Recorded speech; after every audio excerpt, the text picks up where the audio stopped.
Dead giant बीच पर आ गया था। उस डेड जायंट को देखकर फिशरमैन काफी हैरान थे और इसीलिए उस बारे में पुलिस को इन्फॉर्म भी करते हैं, लेकिन कोई भी उनकी बात पर यकीन नहीं करता। लेकिन जैसे जैसे लोग बीच को विजिट करते हैं तो उनके पास सुनाने के लिए सिर्फ जायंट की कहानियाँ थी और अब साइंटिस्ट खुद बीच को विजिट करने का डिसाइड करते हैं, जहाँ वो खुद उस जायंट को अपनी आंखों के सामने देख रहे थे, जिसके बारे में वो काफी बार सुन चुके थे। उस जायंट को देखने के लिए बहुत सारे लोग आए हुए थे वहाँ पर, लेकिन कोई भी उसे टच नहीं कर रहा था क्योंकि सारे उससे डर रहे थे। अब यहाँ पर स्टीवन और उसके आदमी अंदाजा लगाते हैं कि शायद उसका वेट 80 टन के करीब होगा। स्टीवन उनसे कहता है कि जायंट के बारे में मैंने ये सुना है कि इनकी एज का अंदाजा लगाना बहुत मुश्किल है, पर स्टीवन उसके नोज और लिप्स को देखते हुए कहता है कि ये एक यंग जायंट था। वो तीनों साइंटिस्ट उस जायंट की बॉडी के आसपास खड़े होकर उस पर रिसर्च कर रहे थे। स्टीवन इस दौरान उसके हाथ के पास जाता है जो कि तालाब की लुक दे रहा था, यानी उसका हाथ इतना बड़ा था कि पानी जमा होने के बाद वो एक तालाब बन गया था जिसमें छोटी छोटी मछलियाँ तैर रही होती हैं। स्टीवन का कहना था कि इस जायंट की साइज से भी ज्यादा हैरान कर देने वाली बात तो ये है कि जायंट अभी तक एग्जिस्ट करते हैं, और वो बीच पर खड़े हुए लोगों को जायंट से कंपेयर करते हुए कहता है कि ये तो जायंट की छोटी छोटी अनकम्प्लीट कॉपीज हैं। अभी स्टीवन उसे देखकर हैरान हो ही रहा था कि तभी उसकी एक कलीग उस जायंट की बॉडी पर चढ़ जाती है और वहाँ मौजूद वो सब लोगों को बताती है कि ये बिल्कुल सेफ है। तभी सुनकर वो सब लोग जल्दी से उस जायंट की बॉडी पर चढ़ जाते हैं और ऐसा करके वो लोग काफी खुश हो रहे थे। कोई उस जायंट की बॉडी पर जंप कर रहा था तो कोई खेल रहा था, लेकिन स्टीवन ना तो उसे टच करता है और ना ही उस पर चढ़ता है। दूसरी तरफ उसकी कलीग उस जायंट के बारे में नोट्स बना रहे थे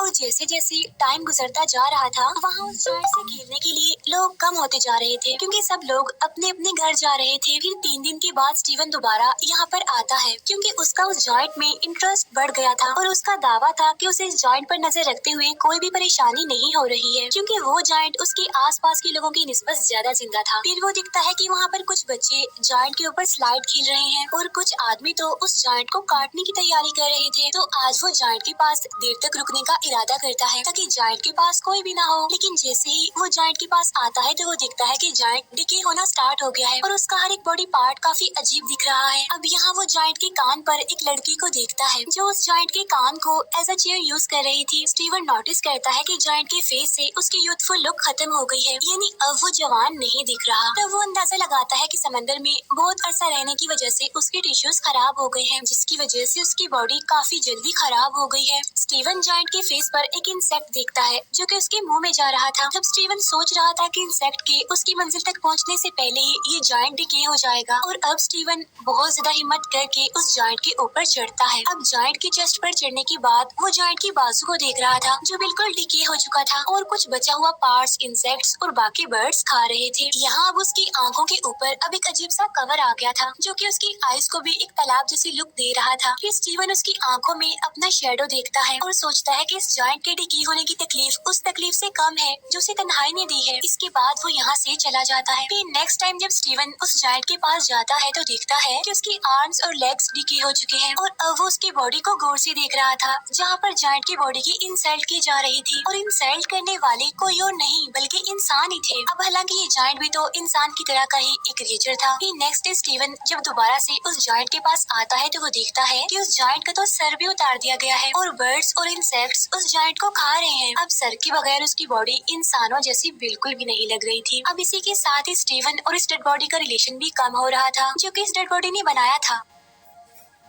फिर इसके बाद वो काफी दिनों तक बीच पर नहीं आता। फिर काफी हफ्तों बाद जब वो बीच पर आता है तो ये देखकर वो काफी हैरान हो जाता है कि अब उसके पास कोई भी ऐसी चीज बाकी नहीं रही जिसकी वजह से वो इंसान लगे, और वहाँ पर जो बाकी रह गया था वो उस इंसान का डिकेट गर्ट था। और अब उन सब लोगों का उस जायंट पर से इंटरेस्ट खत्म हो गया था। अब इवन काफी महीने गुजर जाते हैं और लोग तो अब जायंट की एंट्री को भी भूल जाते हैं और जायंट की बॉडी के अलग अलग पार्ट्स और बोन्स जगह जगह पर एज अ डेकोरेशन देखने को मिलते हैं। फिर एक दिन साइकिलिंग करते हुए स्टीवन उस जायंट का स्कल एक खाली मैदान में देखता है। उसका ख्याल था कि अगर वो इस सिटी को गौर से देखेगा तो उसकी नोज और ईयर्स की बोन्स भी मिल जाएंगी, क्योंकि स्टीवन के मुताबिक जायंट की हड्डियों से बनी ये डेकोरेशन ज्यादा अच्छी है उन यादों से जो स्टीवन के दिमाग में है। अब यहाँ पर उस जायंट के कुछ बॉडी पार्ट्स को सर्कस में भी रखा गया था, और अब साइंटिस्ट का कहना था कि जिसने भी उस जायंट को देखा है वो उसे मॉन्स्टर ही समझते थे जो कि मर चुका था, लेकिन वो जायंट उसके लिए आज भी जिंदा था और वो अक्सर अपने ड्रीम में देखता है कि जायंट उसके शहर से गुजर रहा है और अब वो वापिस समंदर में जाने के लिए जगह जगह से अपनी बॉडी के टुकड़े उठा रहा है। अब ये मूवी हमें एक डीप मैसेज देती है कि कैसे एक इंसान इस दुनिया में आता है, कैसे लोगों की जिंदगियों पर असर छोड़ता है, वो लोगों से सीखता है, उन्हें सिखाता है,